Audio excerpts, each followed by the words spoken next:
talk about making a book cover in Microsoft Word.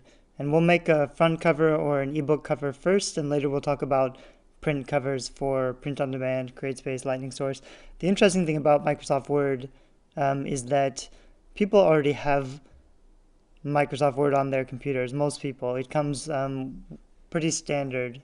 It's the most widely used kind of software. So it makes kind of a good platform to make book covers because it's something you already have. You might already know how to use it, how to get around. There are probably some features in Word you've never used before that are particularly suited to make book covers.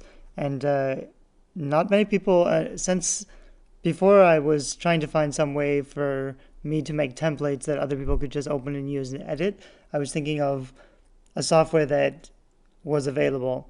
And I found that with Microsoft Word, you can actually make some really decent covers. And I'll show you some samples if I have them. So for example, these are some of the covers I was making in Microsoft Word. And they're nothing fancy, but they look pretty good. There's some things you can't do in Microsoft Word, but there's a lot of things that you can do, which make it really interesting. And so when we start off, we're just going to go to File, and we'll go New, create a new document. And you're going to want to change the page layout to 6:9. I almost always do 6:9. So I go to More Paper Sizes, and then 6:9. The reason I go 6:9 is because that's kind of the basic default book cover size. If I zoom out, it looks kind of like this. That's about a book cover shape. And if I do 6:9 inches in Microsoft Word, that's going to save at 300 dpi, which is going to be 2700 pixels by 1800 pixels. And that's a really good size to use, not only for print covers, because it's 6:9 at 300 dpi, but it'll also work really good for Kindle covers and other ebook online distributors. Amazon recommends a ratio that's a little smaller based on the, I think it's 5:8 cover, and the dimensions are a little bit narrower, so you get this kind of tall, narrow book cover. But I find that the 6:9, it's a tiny bit wider. It just looks more like a real book size. So I'm going to start with that. I might also want to go to page layout and change the margins, and I would just set them at like 0. But it doesn't really matter because we're going to move our pictures around anyway so that they don't really fit in this normal text width. So if I want to start out, I'm going to import some pictures. And I've downloaded some pictures that I've used for stock photography. It's important to find really good pictures that are really going to work. It's much more important to find beautiful pictures that look good than something that's more accurate. With your book cover, you want a book cover that's beautiful and attractive, not necessarily the one that represents every detail in your story, because people haven't read your story yet, so you want the cover to attract people without needing to refer to things that happen inside the book. So I'm just going to take this picture. First, I'm going to want to double click it, and I could go up here to crop if I needed to resize it a little bit. What's going to happen is if I make this bigger, it's always going to stay at this margin here because that's where the text goes. But I can go up here to wrap text, and I can go to behind text, and that'll make it so I can just move it anywhere. And I actually want to make this really big. So you need to make sure when you're downloading images, and this isn't actually ideal because I would really like to have more of this forest. And the way I could do that later is I'll add some black down to the bottom to fill that up. And it's kind of hard, like if I want to move it, if I want to resize it again, the edges are way over here, so I'd have to move it all the way back into my view here so that I could grab the edge and make that smaller again. But something like that is going to work okay. I could even just go like this and stretch it out to make these trees really tall. It looks a little unnatural, but it's probably fine for now. And then I could also just do all these things like with color. I can make it a lot darker or a different color.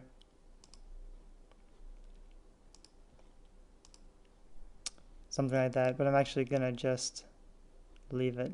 If I can go back to the original. And now I can just hit back like this.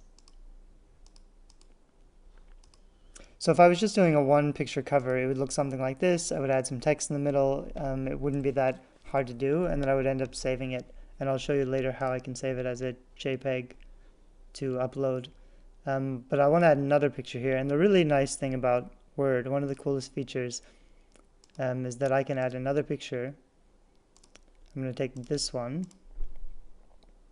And Microsoft Word has an automatic, I'm going to have to go wrap text behind again so I can move it. Microsoft Word has a tool that will strip out the background if I just go to remove background. And you probably want to zoom in quite a bit so you can see clearly. But it will automatically find the object and cut around the background and remove everything else, which can work really well. It doesn't work perfectly, but even if I zoom in again, I'll zoom to 200 and you can see it's done a pretty good job. There's a little bit of like white here. There's some things that aren't perfect, but actually it's going to look really good. And if I wanted to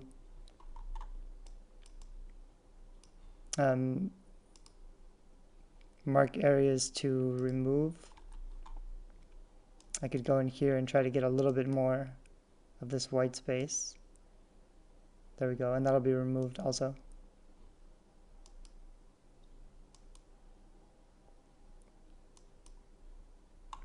And there's a few spots around her hair that I might try to get. It's not actually, it doesn't really matter if it's perfect, and the danger is if I select too much. But that looks good. So then if I just click over here, it'll be gone.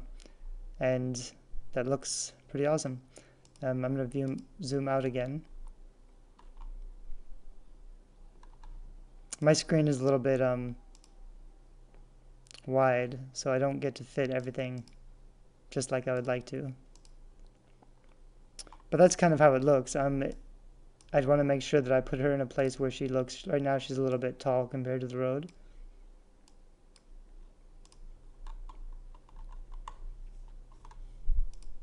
I'll make that even a little smaller. Oops.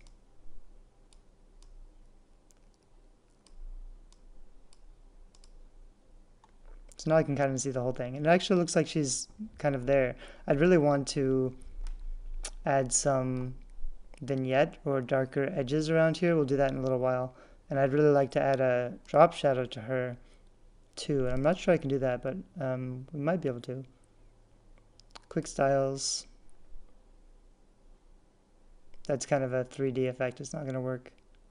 Somewhere in here there's a drop shadow. I haven't made covers in Word for a while. Shadow.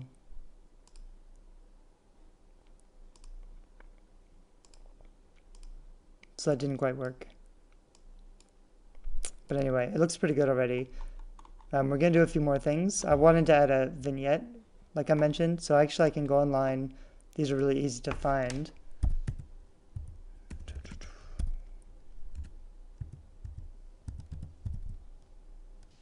I can search for vignette, or I can search for like a darker border.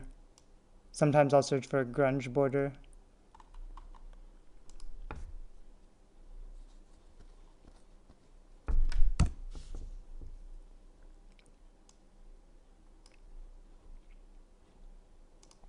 I'm going to start in adding the text.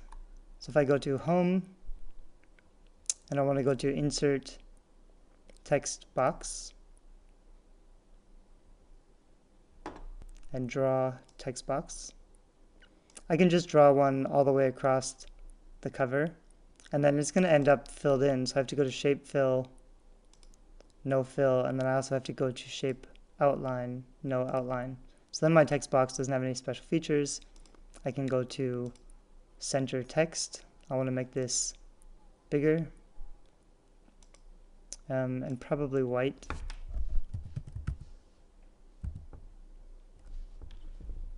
And you can do lots of fun things with your title. With your title, you usually want a lot more spacing. So I would want to go up here to font and click that little extra tag. And then I go to advanced and expanded. There's a little preview down here which shows you how far expanded it is. For most, if you can fit it, it's usually better to have smaller text and more spacing than to cram it all in, unless something like a thriller or horror, where it doesn't matter so much. And then I could just pick a font that looks good for this particular genre. This would probably be like a young adult paranormal romance. There's a lot of rules with choosing fonts, so I've added a lot of other videos about fonts. You want to be careful with your book cover design, not to just throw everything at the wall and try whatever font you like and try whatever pictures you like.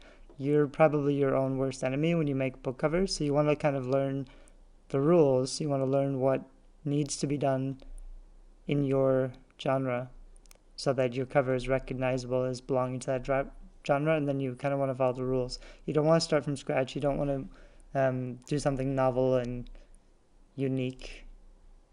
You want a cover that's beautiful and attracts your perfect readers.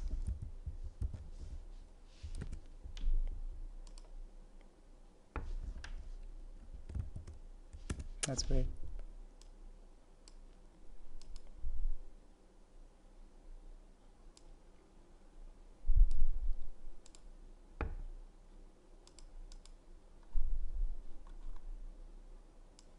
So if I pick a font that I like, it's usually better to go simple. Like when in doubt, I can just go Open Sans Light. It's a nice, beautiful font. And I'm going to want to add some drop shadow. So I'd go up here to Effects. And I'd pick Shadow.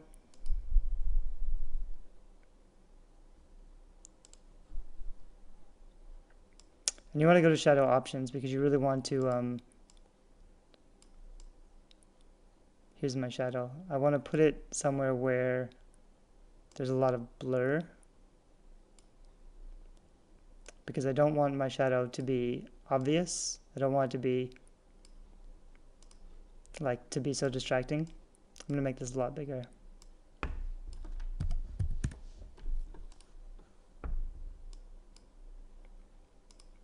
So something like that.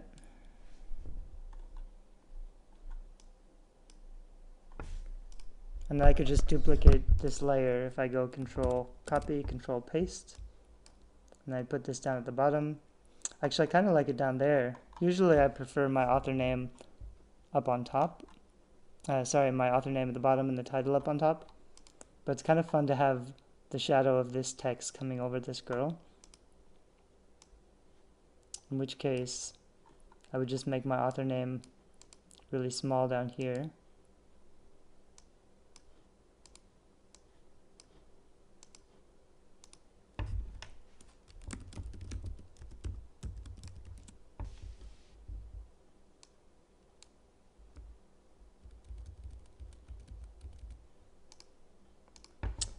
It actually doesn't look bad there behind the girl too, so I'd have to kind of choose if I wanted it. When you want to start moving layers around, you need to go up to View, Page Layout, and then Selection Pane. When I hit that, I'll get this over here. That's my layers. Like in Photoshop, you have a layers panel. So this will be my different layers, and I can make them invisible. But I can also drag and drop them, I think. Oh no, I'll have to select this one and then reorder and move this one back.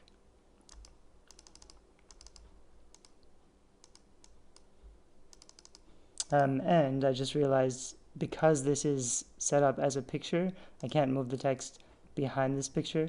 There's other kind of workarounds, but I'm not going to do that right now because it would be more complex than it needs to be. But it'd be kind of fun if this was behind the picture just like that.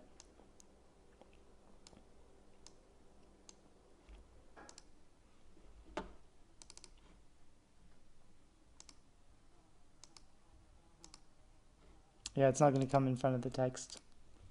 I would have to make the image a different kind of layer so that I could make those changes. But for now, I'm just going to put it down there because it looks okay. That means there's a lot of extra space up on top. Up here. It's a little too light. I'd want to probably make that a lot darker. Let me see if that vignette ever came up.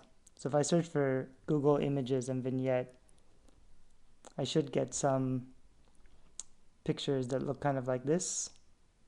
And these work on most kinds of covers. It's kind of nice to keep the edges of your cover dark so that the middle kind of pops out. So the easiest way to do it is just to find any of these pictures that looks like it would work and just drag it to your desktop and then drag it into your Word document. What Word I don't think has is different blending layers. So there's not a way, let's see.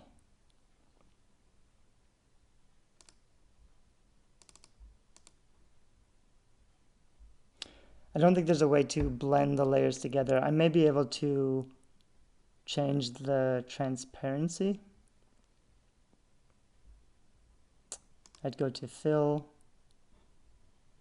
I'm not sure where it is right now. There's a way to change the transparency, I think, but there's not a way to blend layers together to get a really interesting effect. However, if you're starting out with a layer like this that's already transparent, these PNG vignettes, if you search them on Google, just type vignette, you'll find you can tell it's transparent if you see these checkboxes in the background. Those checkboxes mean this front layer of the shadow is transparent.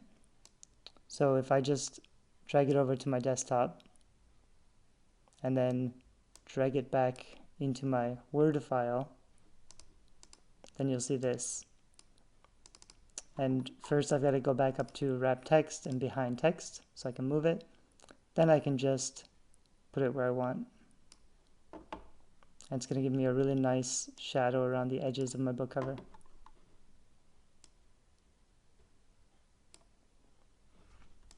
So I made that in a couple minutes. I would probably want something more interesting for the title font. It's a little boring. I might want to do something, because it's just plain white and strong, I might want to do something simple like add a gradient. So I'd go to gradients, and then maybe something like that. It's just a really subtle gradient. You can barely see it, but it makes it a little bit more dark and mysterious, more interesting. I could try something darker too, but I don't like that so much.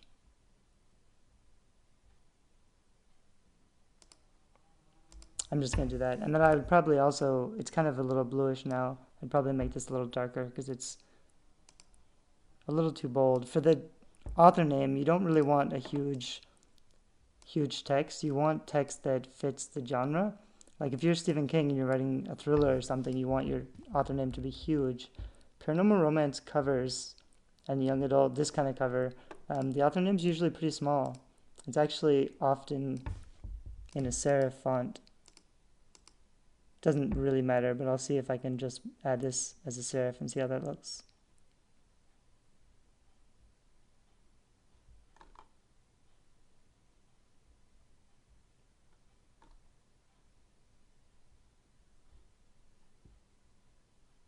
Yeah, I don't like it so much as a serif. It's not so bad.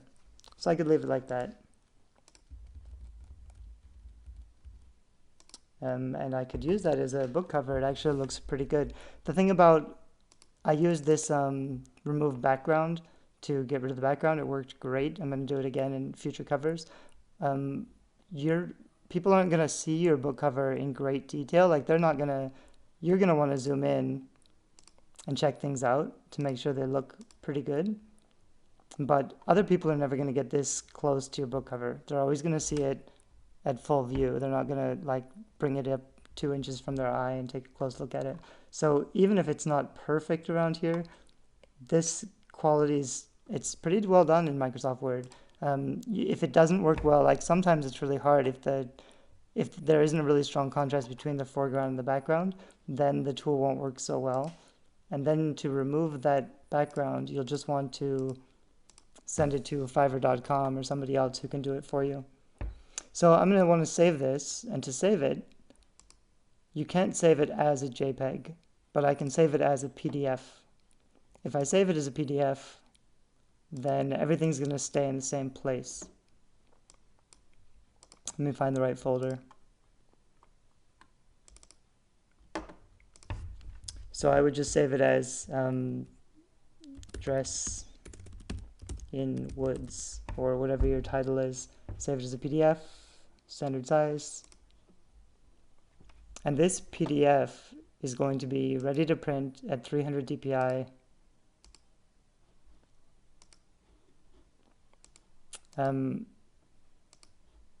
Let me find it.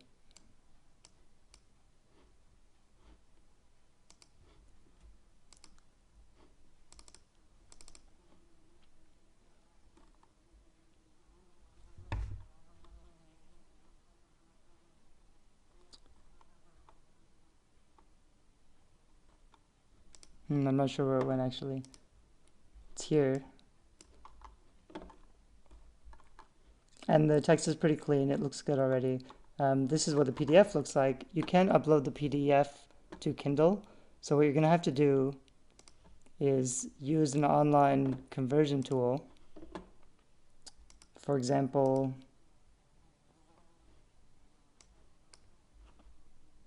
I was on one a minute ago. There's a bunch of them online. If you search for them, search for convert PDF to JPEG, and you'll find a bunch of online tools. So then you would just upload the PDF that you've made, and it would convert it to a JPEG. There's the PDF. It's funny, it made this little square. I'm not quite sure why, but if I save this and I convert it to a JPEG, then the JPEG size will still be 1800 by 2700, so it'll be ready to go for Kindle. I'm going to stop this video here. It's already getting a little bit long. I'm going to make another video right after this, and we'll make another cover, and then we'll start talking about how to make print books with Microsoft Word. Thanks. Bye-bye.